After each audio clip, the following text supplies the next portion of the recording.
안녕하십니까. 힘들이 없으세요?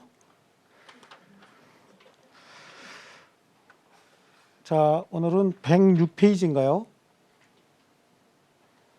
맞습니까? 네, 106페이지 법인 할 차례죠. 지금 우리가 민법 중에 어느 파트 공부하고 있습니까? 인하고 있죠, 인. 그쵸? 앞에 권리의 주체, 그래서 인하고 있는 겁니다. 그죠? 그 인이 자연인하고 법인이 있죠? 그렇죠. 이 자연인이 이제 끝난 거예요. 또 다른 권리 주체 법인이에요. 이 법인은 이렇게 법으로 사람처럼 취급하는 집단이다라고 하는 거예요. 그럼 자연인이 어떤 특성이 있었길래 법으로 사람처럼 자연인처럼 취급할 필요가 있느냐? 자연인은 권리 능력이 있었죠. 권리를 행사하고 의무를 이행할 수 있는 지위 자격, 요거 권리 능력이 있었는데 법인도 권리 능력을 부여하게 되는 겁니다. 이제 법인도 권리 능력을 부여하는데 그럼 사람하고 똑같이 자연인하고 똑같이 권리 능력을 부여할 것이냐? 그건 아니죠. 자연인 고유의 권리 능력을 법인에 부여할 수는 없어요. 우리가 법인을 배우진 않았지만 여러분 생각에 법인이 숨 쉴까요? 뭘 느낌이 그걸 갖다 생각을 해. 법인이 숨 쉬어요? 아니시겠죠? 그럼 법인에게 생명권 이런 건 없을 거 아니에요. 자연인에게는 생명권이 있죠. 사상의 자유권이 있어요, 자연인. 그죠? 근데 법인은요, 사상합니까? 법인이 어떤 사상? 사상 같은 거 할까요? 자, 이렇게 자연인 특유의 권리 능력은 법인에게 부여할 수가 없는 겁니다. 그런 거 공부하는 겁니다, 여기서는요. 법인을 인정해서 권리 능력을 부여하기는 하되 법인의 권리 능력을 어디까지 부여할 것이냐, 자연인같이 똑같이 모든 행위에 있어서 다 부여할 것이냐, 아니면 제한해서 일부만 부여할 것이냐. 그 제한해서 일부만 권리 능력을 부여한다. 그럼 그 제한의 범위를 어디까지 할 것이냐, 이런 거 공부해야 돼요. 그냥 사전적 지식으로 여러분 생각해도 자연인은 숨을 쉬니까 생명권이 있고 자연인은 남성, 여성 이래서 성적인 구별이 되죠. 법인도 남성 법인, 여성 법인이 있을까요? 그렇죠. 그런 거 없습니다. 그런 거 없다 보니까 네, 자연인이 누릴 수 있는 뭐 정적권, 생명권 이런 것들은 법인에겐 부여할 수 없을 겁니다. 그렇죠? 또 법인은 아버지, 어머니가 있나요? 아들도 있고 손주 같은 거 있어요? 그런 거 있을 수가 없겠죠. 그럼 아버지, 어머니 또는 손주 이런 게 있으면 생기는 게 뭡니까? 상속권 같은 거잖아요. 그럼 법인에게 상속권 같은 걸 부여할 수 없는 겁니다. 하나하나 암기하려고 그러면 지금부터 내년 시험 볼 때까지 얘기해도 할 얘기가 많습니다. 그러니까 이거는 하나하나 이렇게 암기하는 게 아니라 느낌 가지고 이거는 자연인에게만 인정해야지 법인에게는 인정할 수 없는 거네. 이런 것들을 이제 여러분들이 느낌 가지고 잡아내시고 시험에 나오는 몇 개는 제가 이런 정도는 시험에 늘 나옵니다. 그러니까 여러분이 보는 시각하고 제가 보는 시각은 이게 이제 출제 교수들이나 또는 일반적으로 민법 공부했으면 요거는 알아야 된다라고 느낌이 있는 것들 있잖아요. 이런 것들 가지고 이제 시험에 내는 거니까 이제 그런 것들을 여기서 공부할 겁니다. 자, 그래서 우리 책으로 가면요. 자, 법인 이렇게 나와 있어요. 법인. 여기 이제 줄칠 건 아닙니다. 법인이란 자연인이 아니면서 법률에 의해서 권리 능력, 즉 법인격이 인정이 돼서 권리와 의무의 주체가 될 수 있는 사람들의 집합체 또는 일정한 재산의 집합을 말한다. 이렇게 얘기하고 있죠. 이 법인의 종류는 두 가지입니다. 사단 법인이 있어요. 사단 법인이 있고 재단 법인이 있습니다. 사단 법인과 재단 법인 이렇게 나눠지는데요. 사단 법인은 사람들의 집합체예요. 재단 법인은 재산의 집합체입니다. 그러니까 재산을 모아서 만든 게 재단 법인이고요. 사람들을 모아서 만든 게 사단 법인이에요. 사단 법인을 왜 만들었을까? 그냥 사람들이 그냥 모여서 활동하면 되지. 재단 법인은 왜 만들었을까라고 하는 그 설명을 드리면요. 사단 법인부터 설명을 드릴게요. 여기는 우리가 모여서 어떤 좋은 활동, 봉사 활동을 하자. 아니면 우리 개인적으로 뭔가 예를 들어서 요즘에 BTS 춤 유행하나요? 아니면 BTS 노래를 좀 배워보자. 춤을 좀 배워보자. 이런 것도 관계없습니다. 이렇게 해서 우리 모였다 결성했다라고 하는 거예요. 그럼 그거 노래 같은 거 배우고 춤 같은 거 배우고 그러려면 돈 들죠. 여기서 뭐 누가 나와갖고 내가 한번 니네들 다 가르쳐 줄게라고 할 사람이 있어요? 전문가 불러야 될 거 아니에요. 그럼 전문가 불러서 우리가 교육받으려면 장소도 빌려야 되겠죠. 이런데 돈 들어갈 거예요. 그 돈 들어가면 그 돈 누가 내야 돼요? 제가 혼자 다 내야 될까요? 그럼 좋겠지만 그럴 사람 별로 없죠. 입장이 바뀌었다고 생각해 보세요. 혼자 다 내실 겁니까? 내가 얘들하고 무슨 관계 있다고 그렇게 되는 거잖아요. 그러니까 어떻게 공평하게 나눠서 내야 되겠죠. 전체 비용이 한 5천만 원 든다. 그럼 인원수로 나눠서 얼마씩 내자, 부담하자 이렇게 약속을 하는 거 아닙니까? 그리고 시작하는 거예요. 그럼 얼마씩 부담하자라고 약속을 했어요. 약속을 했고, 자 그러면 5천만 원 드니까 우리 각각 100만 원씩 갖고 오자라고 해서 50명이 이제 모였다고 해볼게요. 첫날입니다. 첫날은 1번 타자 오늘 내셨어요. 100만 원. 그 다음 날은 2번 타자 내셔야 되죠. 그 다음 날 3번 타자 내셔야 됩니다. 번호는 1번 받는 게 좋아, 50번 받는 게 좋아? 왜 50번 받는 게 좋아? 어차피 다 낼 건데. 어차피 다 낼 거지만 느낌이 그렇죠? 1번으로 내면 별로 기분 안 좋죠. 네, 그럴 거라고. 일주일쯤 지나면 이제 저 뒷번호가 결석을 해, 앞번호가 결석을 해. 뒷번호가 결석합니다. 앞번호 절대 결석 안 합니다.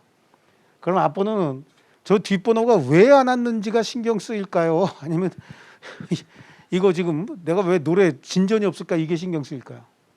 이런 일이 벌어져요. 자꾸만 신경 쓰인다고. 그러다가 중간에 만약에 이게 깨졌다.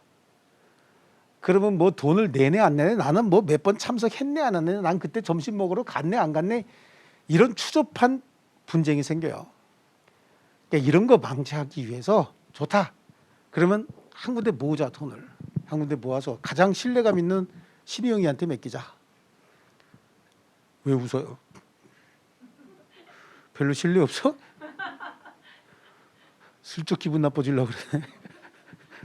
신희영이한테 맡기자. 그럼 여러분이 웃는 이유가 있잖아요. 저걸 어떻게 믿어? 가지고 언제 도망갈 줄 알아요? 그런 불안감은 비슷한 거 아닙니까? 그럼 도망 못 가는 어떤 뭐 조직을 하나 만들자는 얘기야. 어떤 실체를 하나 만들자. 그래서 걔한테 재산권을 갖도록 하자는 얘기야. 그럼 그 실체가 재산을 가지고 있으면 한꺼번에 모아서 가지고 있는 거 아니에요. 그럼 오늘 50분의 1을 지출해야 된다. 그럼 50분의 1을 지출했을 때 모든 사람들이 다 50분의 1씩 나눠서 내는 거죠. 예를 들어서 내가 5천만 원 모아놓고 그 법인에다가 5천만 원 모아놓고 법인이 재산을 가지고 있으면서 오늘 100만 원 지출했다. 그러면 4,900만 원 남았을 거 아니에요. 그렇죠? 그럼 4,900만 원 남았으면 오늘 100만 원 지출은 50명이 각각 50분의 1씩 분할해서 낸 거하고 똑같잖아요. 한 군데 모아놓고 했으면. 그렇죠? 만약에 금전 지출이라든지 이런 게 그러다가 중간에 만약에 깨졌다는 거예요. 반만 하다가. 그럼 2,500만 원 남았다 그런 얘기죠. 그럼 50명한테 얼마씩 나눠주면 되는 거야? 그렇죠. 50만 원씩 나눠주면 되죠. 이거 계산 잘 안 되는구나. 5천만 원 너무 커서. 그러면 50만 원씩 나눠주면 되죠. 그럼 여태까지 지출한 비용을 각각 얼마씩 부담했는지 이거 금방 계산 나오잖아요. 한 사람이 다 내다가 25분까지 내다가 깨졌대. 그러면 뒷사람들이 돈 안 주려고 그럴 거 아니야. 근데 이렇게 법인에다가 돈을 모아놨다가 한꺼번에 지출하다가 나중에 중간에 깨졌다라고 하면 남은 돈 나눠주면 될 거 아니냐고요. 그걸 청산, 해산 이렇게 얘기하거든요. 그런 절차 거치면 금전 지출이 됐다? 그럼 거기에 대해서 내 책임 지분이 얼마다라고 하는 건 금방금방 계산되죠. 그렇죠? 이런 거 하기 위해서 사단법인 만드는 거예요. 그럼 재단법인은 장기 사업의 영속성 유지를 위해서 만든다라고 하는데, 장기 사업의 영속성 유지라는 게 예를 들어서 제가 한 1,000억 정도 가지고 내가 여태까지 돈을 많이 벌어서 장학 사업을 좀 해야 되겠다. 이거 가지고. 그래서 장학 사업을 합니다. 장학 사업을 열심히 합니다. 그 돈 가지고. 근데 그 장학 사업 하는 사람이 평생 영원히 살 수는 없는 거 아니에요. 중간에 사망하시죠. 그럼 그 재산은 누구한테 승계가 돼요? 상속인들에게 승계가 되죠. 그 사람한테 상속인이 자녀가 셋이라고. 셋인데 큰아들이 아버지 뜻이 이러니까 아버지 뜻에 따라서 우리 그냥 계속 장학 사업하자. 그랬더니 둘째가 뭐 그렇게 합시다. 근데 셋째는 나는 자유로운 영혼이야. 내 생활의 모토는 플레이, 영거 플레이. 노세 젊어서 놀아요. 그럼 어떻게 돼요? 내 집은 나눠주세요. 형들, 너는 오빠들 하든지 말든지 내 집은 나눠주세요. 라고 나눠 가죠. 그럼 둘째는 뭐 막내 하나 되는데 난 뭐 하려고 해. 그럼 안 해버린다고요. 그럼 장학사업 제대로 안 되겠죠. 그러니까 처음서부터 이 돈을 자기 개인 돈으로 안 하고 재단법인 만들어서 재단법인 돈으로 만들어 버리는 거예요. 그러면 재단법인 설립자가 이거 가지고 장학사업 열심히 하다가 돌아가셨다는 거죠. 돌아가셨어도 그 돈은 상속인들에게 승계가 안 되잖아요. 계속해서 재단법인 돈이 되죠. 그럼 원했던 사업을 계속적으로 할 수가 있다는 얘기예요. 그래서 다시 정리하면 사단법인은 사람의 집합체고 어떤 사업을 할 때 책임의 범위, 책임의 소재를 분명히 나누기 위해서 사단법인을 만드는 거예요. 아까 얘기했듯이 5천만 원 중에서 2,500만 원 지출하고 법인이 파산했다. 그럼 얼마 남았다고요? 2,500만 원 남았죠. 구성원 몇 명이었어요? 50명. 그럼 얼마씩 부담한 거죠? 에듀윌 유료 회원만의 명품 교수 서비스.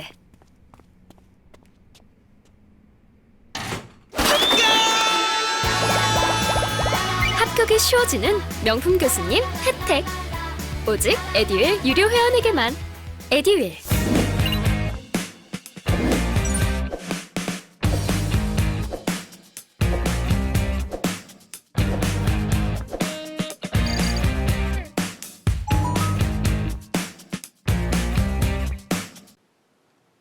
책임의 부담은 50만 원씩 책임의 부담하면 되는 거죠. 그럼 나머지 돈은 되돌려주면 될 거 아니겠습니까? 청산 이런 식으로 할 수 있는 거겠죠. 그다음에 재단법인 같은 경우는요. 장학사업 같은 거 장기적으로 사업해야 되는데 그냥 개인적으로 돈 가지고 있다가 사망하게 되면 자식들에게 분할이 됩니다. 상속인들에게 분할이 돼요. 그럼 목적 사업을 계속해서 할 수 없습니다. 그래서 장기 사업의 영속성 유지가 어려워져요. 그래서 그 장기적 사업의 영속성을 유지하기 위해서 재단법인을 만든다. 아시겠죠? 그럼 사람들이 모여서 만든다, 재산을 모아서 만든다. 그럼 이제 사단법인, 재단법인이 됐네요. 나중에 이 법인이 소멸할 때는 어떻게 되는 걸까요? 어떻게 하면 소멸되는 거예요? 사람을 모아서 만들고 재산을 모아서 만들었죠. 모이고 모아서 만들었잖아요. 그러면 소멸할 때는 어떻게 하면 소멸시키는 거예요? 흩어버리면 소멸하는 거예요. 모았으니까 어떻게 해요? 흩어버리면 소멸하는 겁니다. 흩어버리는 걸 뭐라 그래? 해산한다 그래. 해산. 그렇죠. 이제 군대 갔다 오신 분이 많이 안 계신 것 같아갖고 해산 그럼 흩어버린다는 뜻이거든요. 흩어버리는 건데 그러면 해산하게 되면은 자연인이 죽은 거하고 똑같아. 자연인이 출생한 거하고 똑같은 거고 해산하게 되면 자연인이 죽은 거하고 똑같은 거예요. 자연인이 죽으면 상속인에 의해서 채권 채무 관계가 정리가 되죠. 근데 법인이 소멸해버리면 채권 채무 관계 정리하는 특별한 절차가 필요한데 그걸 뭐라 그래? 청산이다라고 얘기해요. 그래서 법인의 해산과 청산 이렇게 얘기하는 겁니다. 이해하셨습니까? 자, 그래서 여기서 법인은 왜 법인을 만들었냐라고 하는 거. 자, 그러면 사람처럼 취급을 하는데 그 법인의 종류는 사단법인, 재단법인 두 개 있다 그랬잖아요. 그럼 사람처럼 취급하는 방법, 그다음에 사람처럼 취급하는 범위가 어떻게 될 것이냐에 관한 연구가 계속되다 보니까 법인의 본질 이런 얘기가 나오는 거죠. 법인의 본질에 관해서는 학설이 두 개가 대립합니다. 그런데 나중에 가면 이제 법인 부인설이라고 그래서 또 하나 이제 학설이 유력한 학설이 있어갖고 아예 처음부터 법인이 어떤 존재냐, 도대체 법인이라고 하는 게 뭐냐, 왜 이렇게 논란거리가 되고 시끄럽냐, 그리고 법인을 왜 만드느냐라고 하는 그 논란에는요. 법인의 본질에 관해서 학설이 두 개가 있어요. 법인 실제설. 법인도 자연인과 똑같이 실존하는 그런 존재다. 그래서 법인 실제설, 법인 실제론이라고도 하고요. 또 법인 의제설이라고 하는 게 있어요. 법인 의제설. 이건 이제 학설의 이름이에요. 학자들이 법인이 어떤 존재냐라고 하니까 법인은 자연인하고 똑같이 실존하는 그런 존재다라고 주장하는 사람들이 법인 실제론이고요. 법인 의제설은요. 법인은 그냥 법 가지고 사람처럼 비슷하게 취급해주는 집단이지 절대적으로 사람하고 똑같을 수는 없는 그런 집단이다라고 하는 게 법인 의제야. 사람처럼 취급해준다는 의미의 의제설이다라고 하는 거예요. 그럼 어떤 차이가 있느냐? 권리 능력을 인정할 것이냐 말 것이냐라고 하는데, 자, 우리 법인 법으로 사람처럼 취급한다는 얘기는 권리 능력 인정한다 그런 얘기죠. 권리 능력을 인정한다. 범인은 똑같지 않더라도 권리 능력을 인정을 하는 거예요. 그러면 법률 행위할 수 있는 행위 능력은 어떻게 할 것이냐라고 하는 겁니다. 행위 능력은 법인 실제에서는 자연인과 똑같은 존재라고 했으니까 자연인도 일정한 연령이 되면 행위 능력이 인정되는 거 아닙니까? 그런데 법인 의제설에 의하면 권리 능력만 인정해야지 행위 능력을 인정할 수는 없다라고 하는 학설인 거예요. 자, 여기는 이제 어떤 논란이 생기냐면요. 법인이 숨도 안 쉬고 뛰어다니지도 않는데 어떻게 행위 능력이 인정이 되느냐라고 하는데, 법인 실제설에 의하면요. 이 법인의 행위 능력은 그 법인의 대표 기관이 직무 관련 행위를 하면은 그 행위는 법인이 직접 한 행위로 취급해 주게 되는 겁니다. 법인의 대표 기관이 직무와 관련된 행위를 하게 되면 이건 법인이 직접 한 거하고 똑같이 취급하겠다라고 하는데, 우리 법인 의제설을 취하고 있는 학자들은요, 아니 행위 능력은 필요 없지만 다만 우리 민법에 법인과 대표 사이에는 대리에 관한 규정이 준용이 되고, 뒤에 가서 대리를 배우게 되면 대리인이 한 법률 행위는 전부 본인에게 귀속이 돼요. 내가 대리인 자격으로 누구를 위해서 법률 행위 해주잖아요. 그래서 생긴 이익 다 누구한테 가는 거야? 본인, 그 사람에게. 손해도 다 그 사람에게 가는 거예요.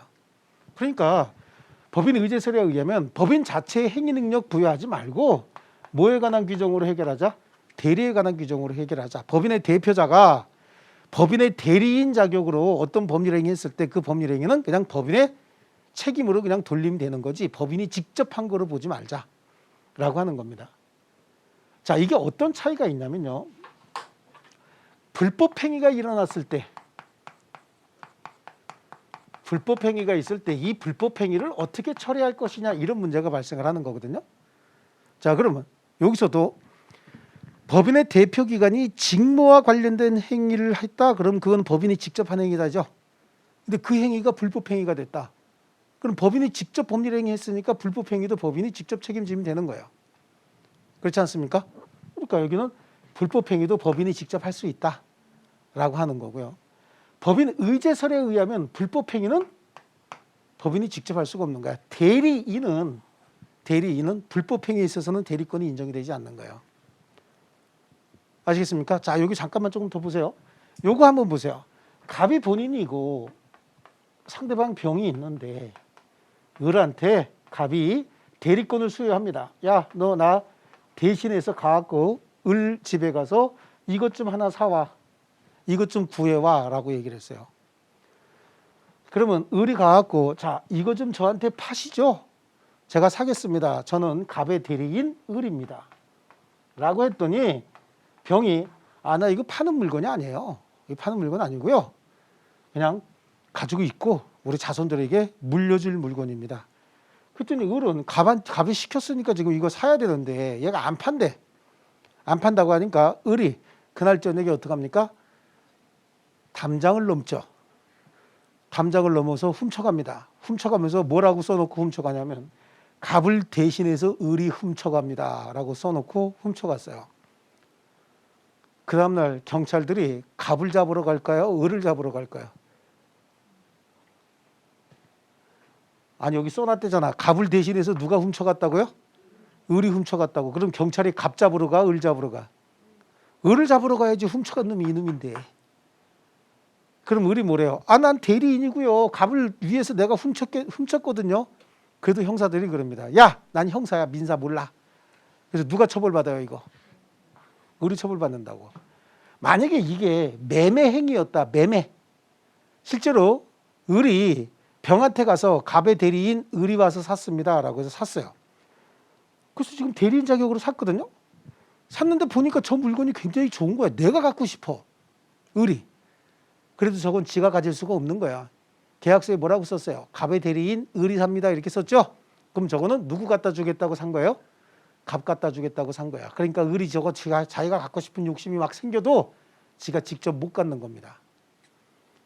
이해하셨습니까? 자, 이걸 대리다라고 얘기를 해요.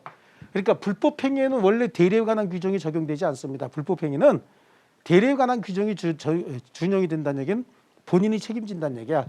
불법행위는 의리했어도 책임은 누가 진다고요?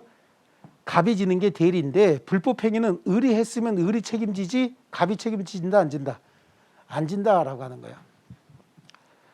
자, 그러면서 우리 민법은 그럼 어디에 태도를 취하고 있느냐? 우리 민법은 법인 실제서를 취하고 있다라고 얘기를 해요. 왜 법인 실제서를 취하고 있냐면 우리 민법 제35조 1항에 보면은요. 법인의 대표기관이 직무와 관련된 행위를 했을 때는 그건 법인이 직접 불법행위한 것으로 본다라고 하는 법인의 불법행위 능력이라고 하는 규정이 있어요. 그래서 우리 민법은 이걸 취하고 있는 것으로 본다. 그래서 법인의 존재와 법인의 본질에 관한 학설은 이렇게 두 가지가 대립을 하는데 법인의 본질에 관한 학설이 아니라 가끔 이런 것도 있어요. 법인의 형해화라고 하는 게 있어요. 법인의 형해화. 형태만 있지 실체는 법인이 해체돼 버린 것이다.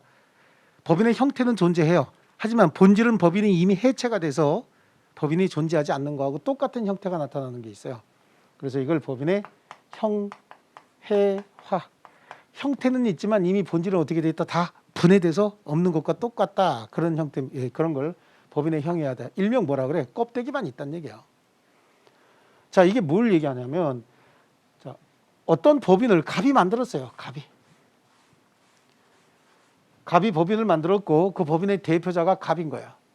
그러면 법인이 하나 있다 그런 거겠죠. 법인이 있고 법인의 대표자가 있는데 이 돈 같은 거 다 대표자가 들여서 만든 법인이에요. 그래도 그 돈은 법인 돈이야, 개인 돈이야. 얘가 돈 다 자기가 자본 각출하고 그래서 자기가 만든 법인이에요. 그래도 법인에게 재산을 귀속시키고 나면 그 재산은 개인 재산이 아니라 법인 재산이 돼야 되는 거예요. 아까 제가 법인 왜 만든다 그랬어요? 장기적 사업의 영속성 유지를 위해서 내 돈이지만 법인 돈으로 만들어서 사업을 계속 유지하겠다. 그러면 법인 돈으로 만들고 나면 그 재산은 개인 돈이야, 법인 돈이야? 법인 돈이야. 개인이 마음대로 못 쓰는 거예요. 그 다음부터는. 그래서 법으로 그렇게 정해놓는 거야. 그런데 이 사람 생각은요. 어차피 내 돈으로 만든 법인인데 뭐. 그래서 자기 개인 물건처럼 모든 걸 다 씁니다. 차를 세 대 삽니다. 차를 세 대 사. 법인 명의의 차예요.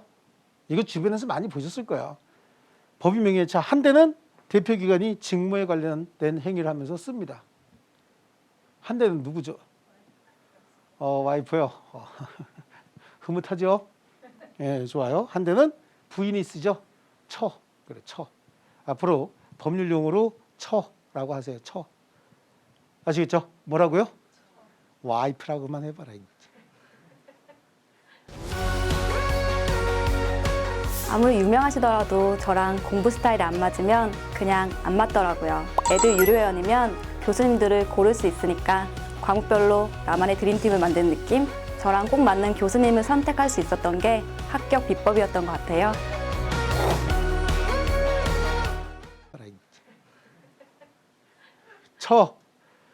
아시겠죠? 그러면 한 대는 누가 써요?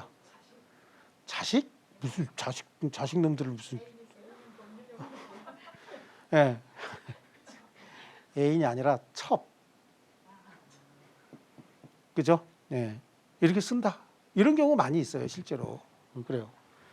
이거는 대표기관이 직무와 관련된 행위를 하면서 쓰는 거니까 당연히 이거는 법인을 위한 행위를 하는 걸로 쓰는 거죠. 그러니까 여기에 지출되는 비용은 다 법인이 책임지는 거예요. 법인의 재산으로 지출해야 돼요. 이게 직무와 관련된 겁니까? 아니죠. 부인은 이거 타고 어디가 동창회 나가서 자랑질해. 아우 저 고급차 어디서 났어? 우리 남편 회사 차인데 나한테 하나 배정됐어. 이러죠. 그리고 펑펑 친구들 다 태워다 주고 난리가 납니다. 그 기름값 어디서 내요? 법인카드. 이거는요. 무슨 우리 오빠가 그러죠? 우리 오빠가 사준 거죠? 그래요. 펑펑 씁니다. 어디? 백화점 같은 데 가갖고 이것저것 사고 난리 나죠? 그래요. 어디 카드로 나가? 법인카드. 그러면서 회계 처리는 다 어떻게 하는 거야? 무슨 뭐 영업활동비라든지 무슨 뭐 접대비 이런 걸로 다 해결하는 거 아닙니까? 근데 실제로는 이게 법인을 위해서 쓴 거야? 개인을 위해서 쓴 거야? 개인 목적으로 쓴 거죠? 하지만 법인이 쓴 것처럼 보이잖아. 껍데기는 법인이 쓴 것처럼 보이지만 실질적으로는 법인을 해치는 행위하고 있죠. 이럴 때는 법인의 법인격을 부인해버리겠다는 거야. 법인의 재산권 소유를 부인해버리고 그럼 어떻게 한다고요? 행위 능력도 없는 것으로 해버리겠다는 겁니다. 그럼 어떻게 하는 얘기죠? 개인이 책임지라는 얘기예요. 개인이 책임지지 못한 부분만 법인이 책임지는 거고 개인이 책임져라 라고 하는 겁니다. 이걸 뭐라고 얘기하냐면 이런 때는 법인격을 어떻게 하겠다는 거죠? 법인격 부인론 이렇게 얘기하는 거야. 부인설. 법인격 부인론. 법인격을 부인해서 법인의 재산으로 지출하지 못하도록 하겠다. 아시겠죠? 이거 명의는 법인 명의로 되어 있는 차예요. 아시겠습니까? 그래도 법인격이 부인돼 버리니까 이건 법인차가 아닌 걸로 취급하겠다는 거야. 그럼 어떻게 한다? 법인의 재산에서 지출하지 못하게 하겠다 그런 얘기죠. 예, 그래요. 그래서 원래 법인의 본질과 관련돼서는 이 두 개 학설이 대립을 하고 아주 특별한 상황이 생겼을 때 법인의 형해화 형태가 생겼을 때는 법인격을 부인해서 아예 권리 능력도 행위 능력도 인정하지 않고 대표기관 개인 재산으로 해결하든지 대표기관이 그 개인 재산으로 해결하지 못해서 사회에 무리가 생기거나 사회에 악영향을 미칠 때 그때 법인의 재산으로 책임진다. 아시겠죠?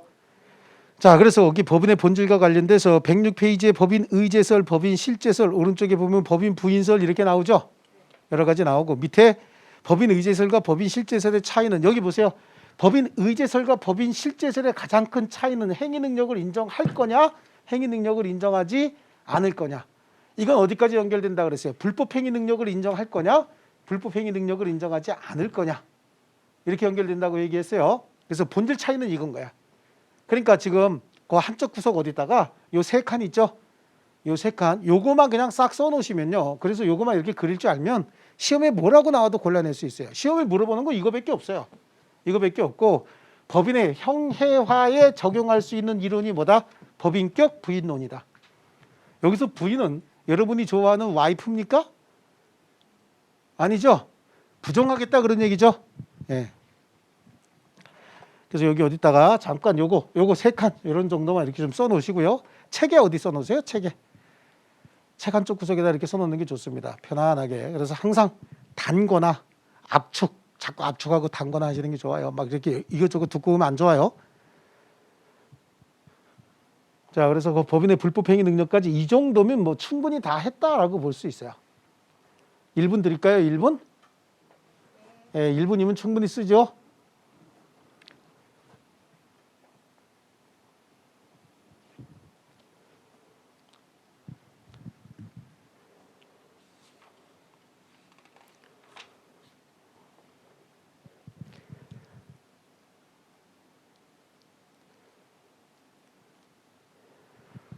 자, 거기 107페이지 이제 그런 정도로 이렇게 그려 놓으시고 우리 108페이지 넘어가면 108페이지에 법인격 남용 이론 있죠. 법인격 남용 이론 이걸 법인의 형해화 이론이다 이렇게도 얘기를 해요. 법인의 형해화 이론이다라고 해서 거기는 이제 두 번째 동그라미 2번에 있는 내용 한번 읽어볼게요. 금방 설명드린 이거 얘기하는 거예요. 법인격 부인론의 근거가 됐던 게 법인의 형해화 이론, 법인격 남용 이론이거든요. 거기 동그라미 2번에 법인은 형식적 이름뿐이고 실질은 어떤 개인에 의해서 탈세, 강제집행 면탈이라든지 재산 은닉의 목적으로 법인을 설립해서 그에 출제하는 형식을 취하는 경우에 법인격의 형해화 또는 남용이 문제가 되는데 그 한도 내에서 법인격을 일시 부정해서 법인의 실체를 이루는 개운 또는 설립자가 남용으로 인한 책임을 같이 지도하는 이름을 뭐라 그런다? 법인격 남용 이론 또는 법인의 형해화 이론이다라고 얘기를 하고 이때는 법인격을 어떻게 한다 그랬어요? 부인해 버린다 그랬죠. 이해하셨습니까? 법인격을 부인해 버린다라고 하는 거고요. 자, 밑에 이제 법인의 종류에 내국 법인이 있고 외국 법인이 있어요. 내국 법인은 우리 국내법에 의해서 설립이 되고 본사가 국내에 있으면 내국 법인이에요. 그럼 외국 법인은 반대 개념이겠죠. 외국법에 의해서 설립이 되고 본사가 외국에 있으면 외국법인이겠죠. 그럼 외국법인이 한국에 들어와 있는 게 있나요? 예, 있죠. 뭐 예를 들어서 미국의 법인이 한국에 들어와서 영업하는 경우 있죠. 그럼 뭐라 그래요? 한국의 서울 사무소, 인천 사무소 이렇게 얘기하지 않습니까? 그렇죠? 예. 우리 한국에 유엔 사무소 있어요, 없어요? 유엔 사무소 있어요. 저 송도 가면 있죠? 송도 가면 한국에 유엔 무슨 뭐 통상 무슨 사무소가 한국에 나와 있어요. 뭐 동북아의 통상 사무소는 뭐 일본에 있는 게 아니라 한국에 있어요. 그건 한국 법인입니까? 아니죠. 다국적 법인으로서 유엔 법인이죠. 예, 그래요. 그런 것들이요. 그래서 외국 법인, 내국 법인 중요한 거 아닙니다. 그거는. 자, 그다음에 공법인, 사법인. 자, 공법인과 사법인의 차이는 주된 목적이 공적 활동이면 공법인이고요. 주된 목적이 사적 활동이면 사법인이다. 이렇게 보시면 돼요. 근데 개인적인 활동도 공적인 활동하고 연결되는 경우가 가끔 있지 않습니까? 그러니까 절대적인 기준은 없어요. 공법인과 사법인의 절대적인 기준은 없는데 다만 공법인이 소송에 휩싸이면 행정소송이 핵심이 되는 것이고 사법인이 소송에 휩싸이면 민사소송이 핵심이 되는 거예요. 자, 그다음에 영리법인과 비영리법인인데 주 목적이 영리활동, 돈을 벌어서 구성원들에게 나눠주기 위한 목적이 주 목적이면 영리법인이고요. 우리 아까 얘기했었죠. BTS 댄스를 좀 배우자라고 해서 50명 모였다 그랬잖아요. 그 50명이 모여서 야, 돈 100만 원씩 내갖고 5천만 원 만들어 100만 원이면 5천만 원 맞나요? 5천만 원 만들어서 좀 단기간 동안 배우자라고 해서 모였답니다. 그러면 걔네들의 댄스를 배우는 활동은 공적인 활동이에요, 사적인 활동이에요? 사적인 활동이고 그게 이익 영리 활동입니까? 비영리 활동입니까? 비영리 활동이죠. 그래요. 그럼 이건 비영리 법인이 되는 거예요. 비영리 법인이라고 해서 반드시 공익이라든지 사회사업 이런 걸 목적으로 할 필요는 없다는 얘기예요. 우리가 개인적으로 아까 댄스를 좀 배우자라고 하는 것도 비영리죠. 그렇지 않습니까? 그래서 비영리라고 해서 반드시 무슨 뭐 공익 목적의 어떤 활동을 해야 되는 건 아니다. 아시겠죠? 사법인이면서 비영리 법인도 충분히 있을 수 있다.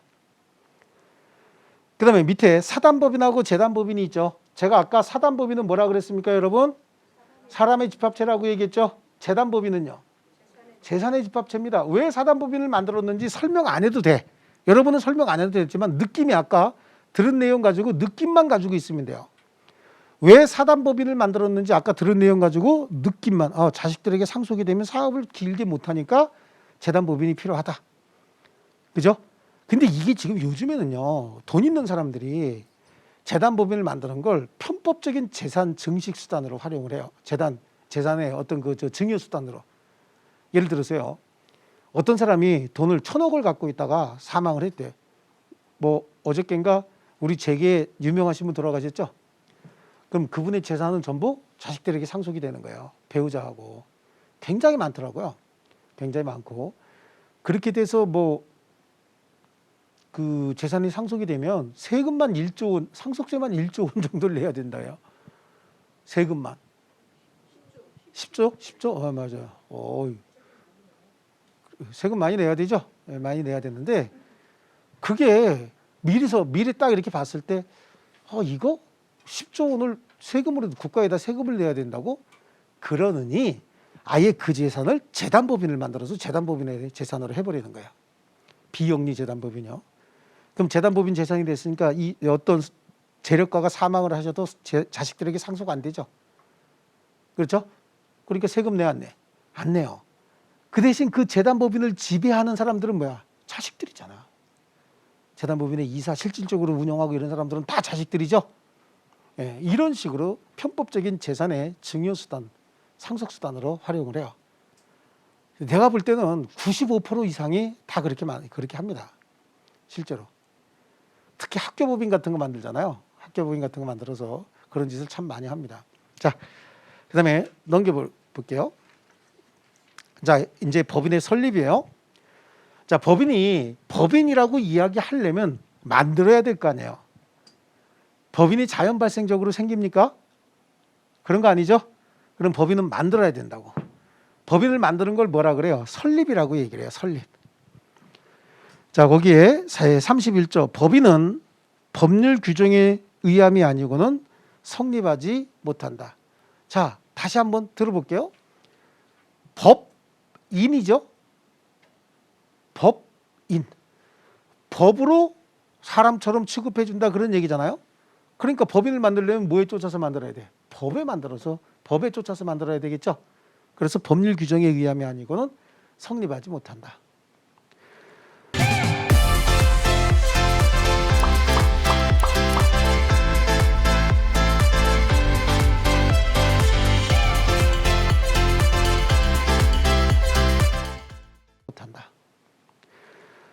그다음에 제32조에 비영리 법인의 설립과 허가라고 합니다. 자, 학술, 종교, 자선, 기회, 사교, 기타 영리 아닌 사업을 목적으로 하는 사단 또는 재단은 주무관청의 허가 줄칩니다. 주무관청의 허가. 그리고 허가도 동그라미 쳐놓습니다. 허가를 얻어 이를 법인으로 할 수 있다. 사단이나 재단은 일단 사람의 집합체고 재산의 집합체인데 이게 주무관청의 허가를 받으면 뭐가 된다? 사단, 법인, 재단, 법인이 된다. 아시겠죠? 주무관청의 허가 줄쳐놨죠? 허가. 그 다음에 주무관청 밑에다가 법원 X 이렇게 해놓습니다. 법원의 허가가 아니고 어디의 허가라고요? 주무관청의 허가. 자, 가끔가다 이거 시험에 굉장히 쉬운 문제로 법원을 집어넣는 경우가 있어요. 법원 허가가 아니고 어디라고요? 주무관청에. 그 밑에 이제 입법주의가 1번서부터 6번까지 이렇게 쭉 있잖아요. 그런데 제가 법조문에서 허가라고 했죠. 허가. 그렇지 않습니까? 허가. 그럼 밑에 쭉 보면 뭐예요? 4번에 허가주의 있죠? 요거만 좀 줄쳐놓을게요. 법인 설립에 관하여 법적 요건을 충족하고 주무관청의 자유재량에 의한 허가를 요하는 입법주의를 허가주의다. 그래서 비영리법인, 사립학교법인, 이 사립학교법인이 원래는 민법상 재단법인이었어요. 근데 사립학교 형태가 굉장히 다양하게 나타나다 보니까 민법 규정만 가지고 통제하기가 좀 어려워져서 사립학교법이라고 하는 걸 새로 만들었어요. 아시겠죠? 이제 뒤에 가면 우리 질권도 배우는데 질권도 일종의 담보권인데 질권 설정, 질권이 하도 다양하다 보니까 나중에 전당포 영업에 관한 법률이 별도로 생깁니다. 그 전당포 영업은 원래 질권에서 출발한 거예요. 또 사립학교도 마찬가지죠. 재단법인도 사립학교의 형태가 사립 유치원부터 시작해갖고 초등학교, 중학교, 고등학교, 대학교도 사립학교가 있죠. 대학원 과정도 있잖아요. 그렇지 않습니까? 이런 것들이 다 사립학교다 보니까 그 구성 형태라든지 목적 이런 것들 너무 다양해지니까 민법만 가지고 통제가 안 돼서 사립학교법을 별도로 만든 겁니다. 원래는 재단법인의 일종이에요. 자, 이렇게요. 비영리법인과 사립학교법상 사립학교법인 설립에 관해서 무슨 주의를 취하고 있다? 허가주의를 취하고 있다라고 하는데 그 허가주의에서 굉장히 중요한 말이 하나 나와요. 주무관청의 자유재량이란 말 나오죠. 아시겠죠? 그 줄칩니다. 주무관청의 자유재량이다라고 하는 거요. 자, 이 말씀은 이제 뒤에 가면은 또 한번 나오긴 할 건데요. 예를 들어서 사립학교를 하나 만들어야 됐다. 지방자치단체. 그러면 지방교육청장이 있죠. 교육청장. 요즘엔 교육장이라고 하나요? 교육청장, 인천시 교육감 이런 분들이 이제 허가를 내주는 거예요. 학교는 그분이 허가를 내주는데 어저께까지 허가해 주기로 약속을 했어요. 근데 오늘 갑자기 변덕이 나가지고 허가 안 해준다는 거야. 그럼 성질 나요, 안 나요? 뭘 물어보냐? 성질 당연히 나지. 그럼 가갖고 그걸 소송할 수 있느냐라고 하는 문제. 아니 어저께까지 왜 허가해 주기로 그렇게 마음을 먹었다가 오늘 갑자기 마음을 바꾸셔서 그러십니까? 라고 소송할 수 없다는 거예요. 이걸 자유재량행위다라고 하는 겁니다. 허가를 해줄 건지 말 건지는 주무관청이 자유재량행위다. 그렇다는 얘기는 허가 안 해준다고 이거를 특별히 위법한 요건을 갖추지 못한다. 즉 주무관청이 허가 안 해준 게 특별히 불법행위다. 위법성이 있다. 라고만 아니면 무조건 소송할 수 없어요. 아시겠죠? 주무관청이 불허가 처분이 굉장히 위법성을 갖추고 있다. 그럼 그때 소송이 될지 모르겠지만 그런 상황이 아니라고 한다면 소송할 수 없다. 이걸 뭐라 그래? 자유재량행위다. 아시겠죠? 그러니까 허가해 줄 건지 안 해줄 건지는 누가 결정해요? 주무관청에서 결정하는 겁니다. 이게 허가주의다라고 하는 거고요. 그 위에 보면 이제 인가주의도 있고 밑에 보면 특허주의도 있죠. 줄치지 마세요. 그거는 줄치지 말고 그냥 듣기만 해요. 인가주의는요. 뭐 인가든 특허든 강제든 이런 것도 다 허가란 말을 쓰기는 해요. 말은 다 허가라고 쓰는데 인가하고 본질적인 허가하고 차이는 인가는 요건을 갖춰서 청구하면 반드시 해줘야 돼요. 법으로 그렇게 정해놓은 거야. 예를 들어서 A, B, C라고 하는 서류를 첨부했고 서류에 하자만 없으면 허가해 주어야 한다. 그럼 무조건 허가해 주라 그런 얘기죠. 자유재량이 있어요, 없어요? 없어요. 그럼 그거는 인가라고 하는 거야. 이해하셨습니까? 그 다음에 밑에 있는 특허, 그거 줄 안 쳐도 돼. 뒤에 가면 인가라고 하는 말을 비교하는 게 한번 나오거든. 근데 그것만 좀 기억하시고요. 특허주의라는 게 있잖아요. 특허라고 하는 건 뭐냐면 법인을 만들려면 이 법인의 근거가 되는 법을 별도로 또 만들어야 돼요. 예를 들어서 한국은행이 있죠. 한국은행 공법인이거든요. 한국은행을 만들려면 먼저 뭘 만들어야 돼요? 한국은행 법이 만들어져야 한국은행을 만들 수 있는 거예요. 여러분들 기억하실 거야. 주택공사하고 토지공사하고 합쳐졌죠. 옛날 주공하고 토공하고 나눠져 있었잖아요. 근데 지금 뭐라 그래? 토지주택공사라 그런다고. 이게 합쳐진 거야. 굉장히 거대 법인이 돼버린 거예요. 그전엔 주택공사법, 토지공사법이 별도로 있었는데 이거 합친다 그러고 한 8개월 정도인가 합치는 작업을 했어요. 왜? 토지주택공사가 출범해야 되는데 토지주택공사가 출범하려면 뭐가 있어야 돼? 토지주택공사법이 있어야 된다고. 그러면 주택공사법, 토지공사법 합쳐서 뭔가 새로운 법을 만들어야 되죠. 그러니까 그 합치는 작업이 필요했던 거예요. 이걸 뭐라 그래? 특허주의다. 아시겠죠? 특허주의는 결국은 법인이 하나 성립하기 위해서는 뭐가 먼저 만들어져야 된다고요? 관련 법이. 근거법이라고 합니다. 존재법, 근거법이 하나 만들어져야 된다라고 하는 거예요. 그다음에 밑에 강제주의 있죠? 강제주의. 자 보세요.